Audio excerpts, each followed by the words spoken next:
ay gawa ng Diyos. Dahil sa pagmamahal niya sa akin at sa'yo. Masdan ang paligid mo, kay ganda ng mundo.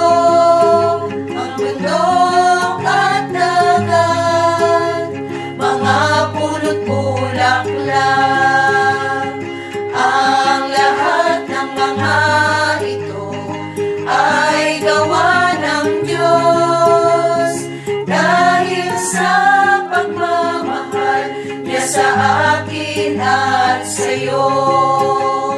Dahil sa pagmamahal niya sa akin at sa'yo.